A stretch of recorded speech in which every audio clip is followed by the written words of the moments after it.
Mesdames, Messieurs, bonsoir et merci de rester fidèles au programme de la télévision du Burkina. Votre émission Canal ONU de cette semaine fait la part belle à une agence onusienne. La FAO est sous les feux de la rampe avec son nouveau cadre de programmation pays pour la période 2017-2020. Le représentant du Fonds des Nations Unies pour l'alimentation et l'agriculture est l'invité de votre magazine. Nous le retrouvons tout de suite après ce jingle.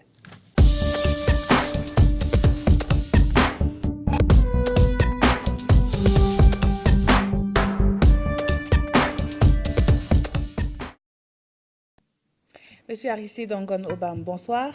Bonsoir madame. Alors cette émission étant consacrée au cadre de programmation pays de la FAO, il est utile de rappeler les principales missions de cette agence onusienne. Ok, la FAO, ce n'est autre chose que l'Organisation des Nations Unies pour l'alimentation et l'agriculture. Alors, le rôle de la FAO est de faire la promotion de tout ce qui est production alimentaire, production agricole, pour libérer le monde de la faim.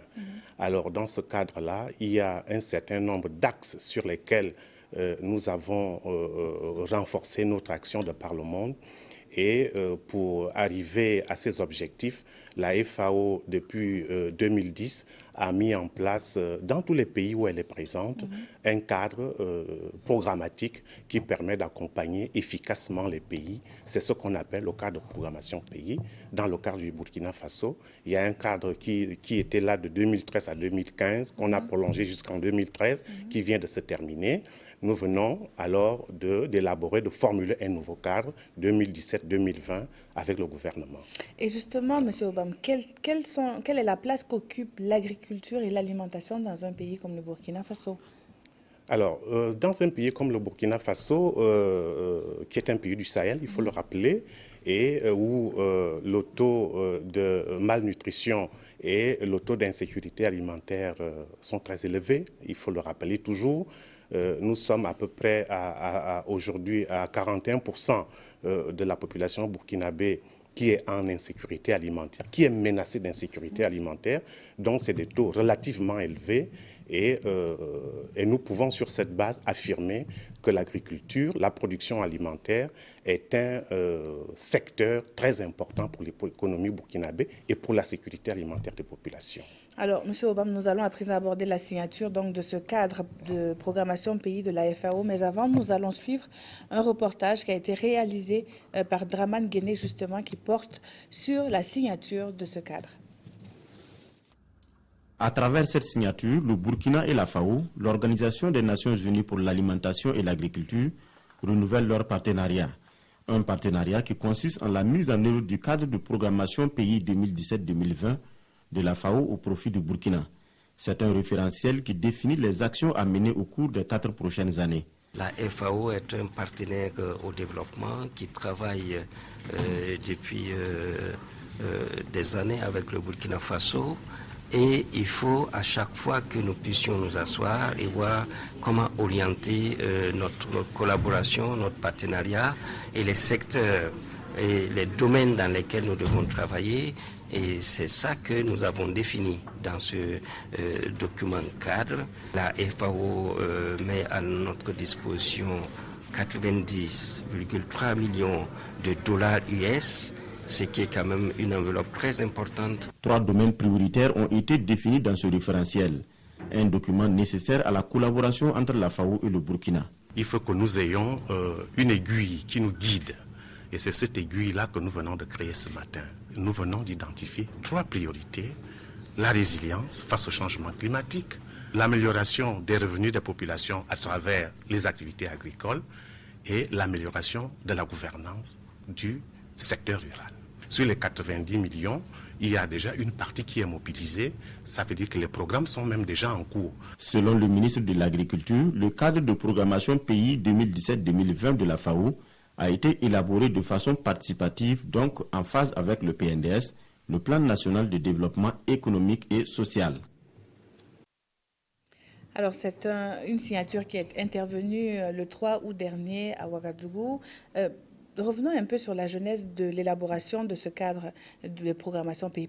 À quoi vient répondre, à quel besoin vient répondre donc ce cadre-là? Le cadre répond à un besoin très important pour l'action de la FAO. Il était important de bien clarifier ce que la FAO va faire de manière prioritaire dans chaque pays. Alors, avant, c'était tout simplement des contacts directs avec le gouvernement et la FAO essayait bien entendu de répondre aux besoins à travers les requêtes que le gouvernement lui adressait. Mais là, avec un cadre, nous savons dès le départ où est-ce que nous allons, quelles sont les priorités en concertation avec le gouvernement du pays. Nous les identifions ensemble, c'est vraiment participatif et nous ne le faisons pas de manière isolée, nous le faisons en collaboration et en lien avec notre siège qui est à Rome, avec notre bureau régional qui se trouve à Accra au Ghana. C'est vraiment des échanges sur un certain nombre de mois qui ont permis d'aboutir à cela. Bien entendu, nous nous sommes référés au PNDS qui a défini des axes prioritaires. Sur la base de ça, nous avons également regardé le PNSR. Le PNSR, c'est le Programme national du secteur rural. Oui. Et nous avons aussi regardé le cadre stratégique de la FAO. C'est sur la base de ces documents-là, sans oublier l'UNDAF, qui est le plan cadre pour l'aide au développement de tout le système des Nations Unies. Alors, c'est sur la base de ces différents documents, de ces différentes approches que nous avons ensemble identifié ces 3 domaines prioritaires qui vont guider l'action de la FAO pendant cette période de 2017 à 2020. Et justement, rappelez-nous quels sont justement ces 3 domaines prioritaires qui ont été une vision qui émane justement d'une vision commune entre la FAO et le gouvernement burkinabé. Alors, les 3 domaines prioritaires, vous allez vous rendre compte quand je vais les citer, que vous les retrouvez parfaitement en cohérence avec le PNDS, avec le PNSR, avec l'action globale des Nations Unies et avec notre cadre stratégique. Alors, le premier axe, bien entendu, vous allez en convenir avec moi, c'est la sécurité alimentaire et nutritionnelle, c'est le renforcement de la résilience des populations face au choc dû au changement climatique. Ça, c'est le premier axe. Le deuxième axe va concerner la lutte contre la pauvreté. Comment renforcer, augmenter les revenus des populations rurales à travers les domaines prioritaires qui sont la production agro-silvopastorale et faunique. Et le dernier, le troisième, puisqu'ils sont 3, le troisième axe va concerner la gouvernance. Parce que pour mettre tout ça en œuvre, il faut que le secteur rural, il faut que le secteur de la sécurité alimentaire ait une gouvernance cohérente qui répond aux besoins des populations. Donc voilà les 3 axes sur lesquels la FAO va pouvoir appuyer le Burkina pendant cette période de 4 ans. Et pour justement que cet appui soit efficient, quelles sont les ressources indicatives à mobiliser au vu donc de la réalisation ou bien de l'atteinte de ces 3 objectifs prioritaires? Alors, rapidement un rappel, pour dire ici que la FAO n'est pas un bailleur de fonds, ce n'est pas une institution financière, c'est une institution des Nations Unies qui est une organisation technique, d'appui technique. Ceci dit, nous avons la possibilité de financer sur fonds propres, sur le budget régulier de la FAO, un certain nombre de programmes que nous appelons des programmes de coopération technique. Alors, ces financements sont surtout des financements catalyseurs qui permettent de mettre en relief un certain nombre d'approches, un certain nombre d'innovations, un certain nombre d'idées qu'on peut mettre par la suite à l'échelle avec des financements que nous allons, avec le gouvernement, collecter au niveau des bailleurs de fonds qui accompagnent La FAO a toujours travaillé comme ça, c'est-à-dire nous essayons d'appuyer le pays pour mettre en place un cadre stratégique du pays. Nous participons à cela, le PNSR. Nous essayons d'identifier ensemble ce que je viens de dire, le cadre de programmation pays. Sur cette base, il y a un certain nombre de programmes qui sont financés sur fonds propres et d'autres programmes seront soumis aux bailleurs. L'exercice a déjà commencé, et cet exercice est en cours et c'est ensemble que nous avons convenu, avec tous les contacts que nous avons pu avoir, avec un certain nombre de bailleurs qui accompagnent de manière traditionnelle et de nouveau, pouvoir arriver à ce montant de 90 millions de dollars pour accompagner le Burkina Faso sur les 4 prochaines années. Alors, il y a quelques jours, monsieur le représentant de la FAO, les signataires du cadre de programmation pays ont organisé un atelier de partage et de diffusion du contenu de ce document. Nous allons suivre d'abord un reportage et revenir en parler. Le cadre de programmation pays, CPP, de la FAO est un document de planification de la contribution de cette organisation onusienne aux efforts du Burkina Faso dans la lutte contre l'insécurité alimentaire et nutritionnelle. Cet atelier de diffusion du CPP est une tribune qui réunit toutes les parties prenantes, notamment les partenaires techniques et financiers, les organisations des producteurs, le secteur privé et la société civile. Il marque le départ de la mise en œuvre de ce programme pour la période 2017-2020. Un projet qui est axé sur 3 domaines prioritaires. Le premier, c'est bien entendu, comme vous pouvez l'imaginer, c'est la sécurité alimentaire et nutritionnelle, avec un focus particulier sur le renforcement de la résilience des populations face au changement climatique. Ça c'est l'axe prioritaire 1. L'axe prioritaire 2 va concerner un peu les revenus des populations vulnérables. Comment faire en sorte qu'à travers les productions agro-silvopastorales, on puisse améliorer les revenus des populations. Ça, c'est l'axe prioritaire 2. Et l'axe prioritaire 3, c'est la gouvernance du secteur rural. C'est un programme qui est fédérateur, c'est un programme qui est participatif et c'est un programme qui prend en compte aussi les référentiels existants dans notre pays qui sont en cours de mise en œuvre. Au cours de cet atelier qui va durer une journée, le document du cadre de programmation pays sera présenté aux participants à travers une communication. C'est aussi une opportunité pour recueillir les orientations et recommandations de ces différents acteurs pour la mise en œuvre réussie de ce programme. Alors, c'est donc un reportage signé de Kadi Sanogo et c'était le 28 septembre dernier. Monsieur Obam, quels sont les acteurs qui ont pris part à cet atelier-là? Les acteurs qui ont pris part à cet atelier, en dehors de la FAO bien entendu, il y a tout le système des Nations Unies a été représenté à cet atelier. Du côté du gouvernement, il y avait le ministre de l'Agriculture lui-même qui était là, avec un certain nombre de ses collaborateurs. Et nous avons les bailleurs de fonds qui étaient présents, les bailleurs de fonds traditionnels qui travaillent avec la FAO et des nouveaux qui sont venus pour faire ce partage, participer à ce partage. Il y avait également la société civile, il y avait les organisations internationales, des ONG. Il y avait également les producteurs eux-mêmes et le secteur privé. D'accord. Voilà. Quelles sont vos attentes?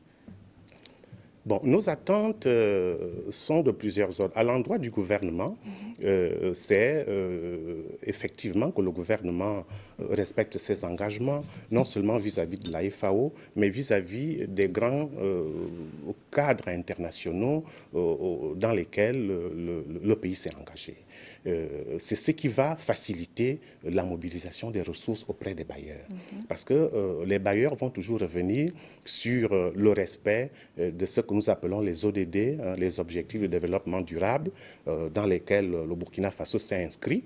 Et c'est le respect de ça, c'est le respect de la déclaration de Maputo qui a été suivie de celle de Malabo, qui vont montrer que le Burkina Faso est bien engagé et bien conscient de la nécessité de développer ce secteur-là, le secteur de l'agriculture et de la production alimentaire.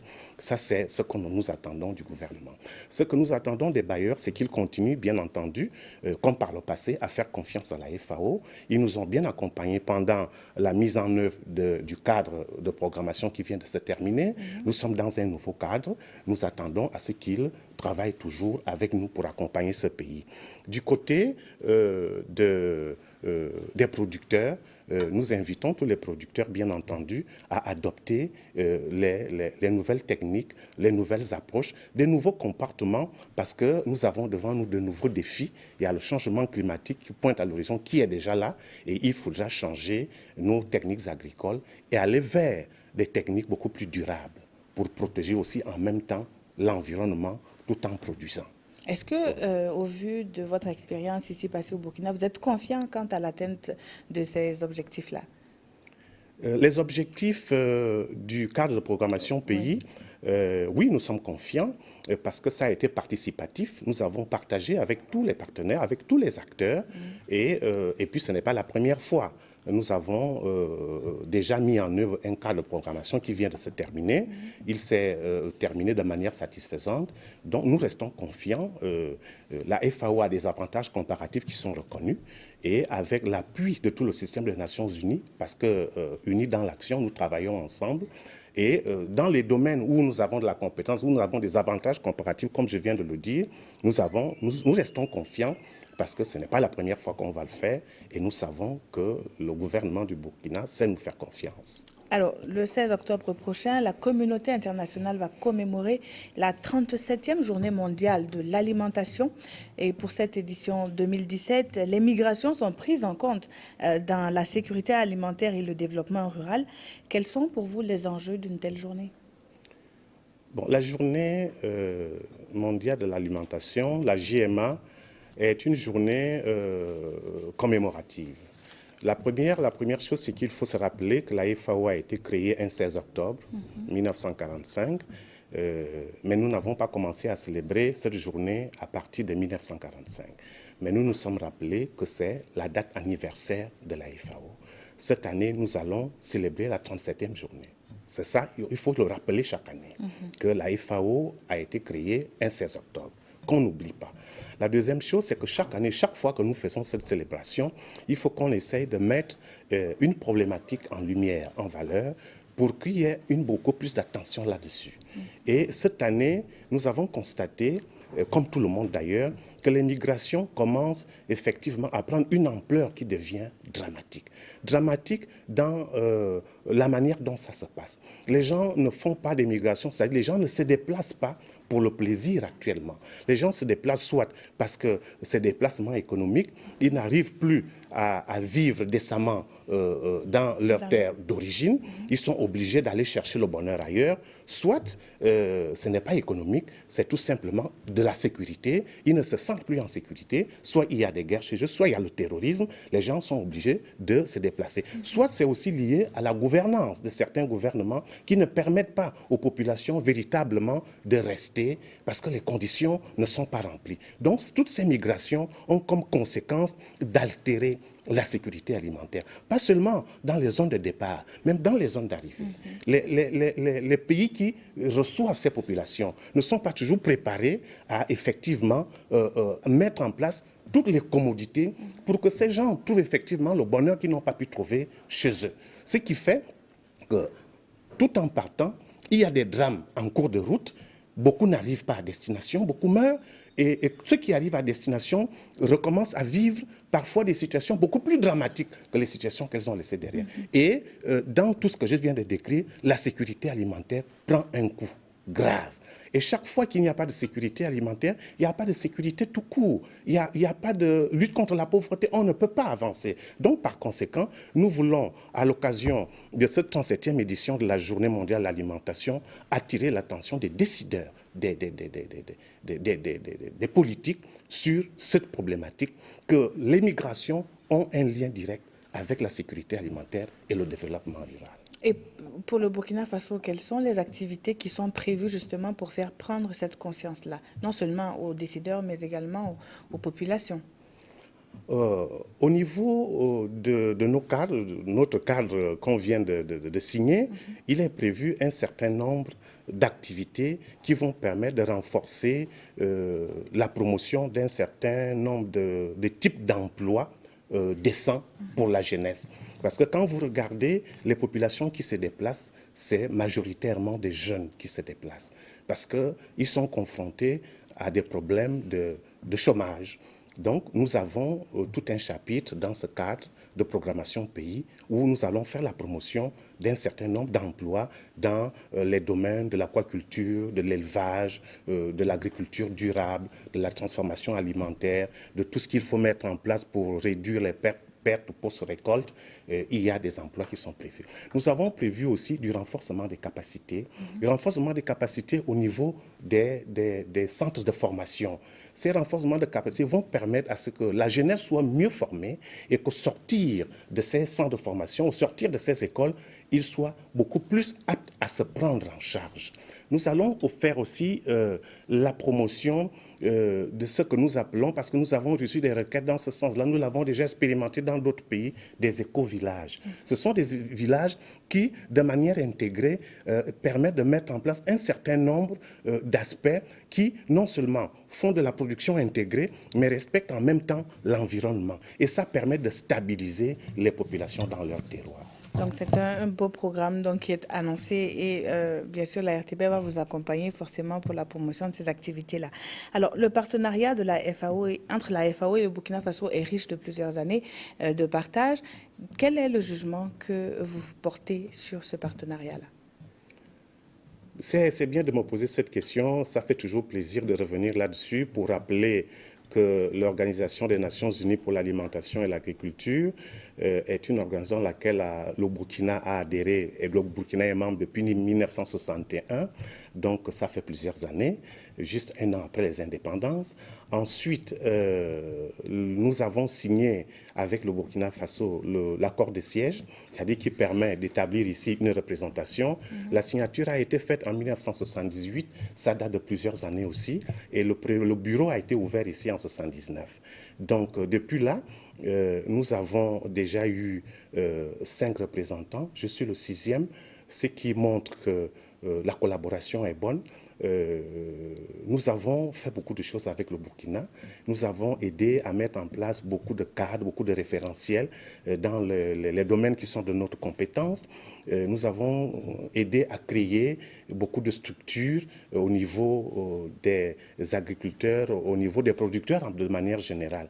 Et ce qui fait qu'aujourd'hui, cette collaboration, ce partenariat est riche de beaucoup d'exemples sur lesquels on ne peut pas revenir ici, il y en a trop, mais ce qu'on peut retenir, c'est que cette collaboration est bonne.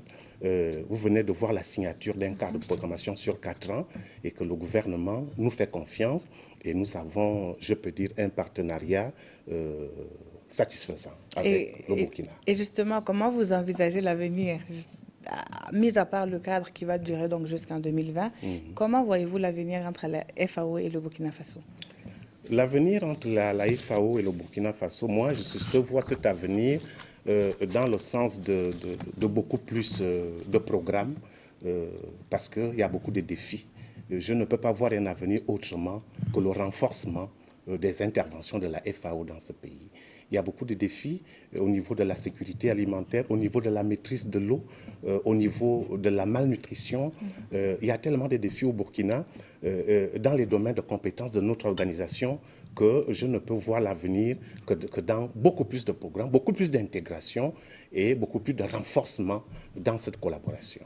Merci à vous, Monsieur Obam. Je rappelle que vous êtes le représentant de la FAO, le Fonds des Nations Unies pour l'alimentation et l'agriculture. Vous étiez avec nous pour parler d'un document signé entre la FAO et le gouvernement burkinabé et bien sûr avec les autres acteurs. Merci à vous, fidèles téléspectateurs de votre émission Canal ONU. Nous arrivons donc au terme de cette émission. Nous vous retrouvons très prochainement pour un nouveau numéro. Bonsoir.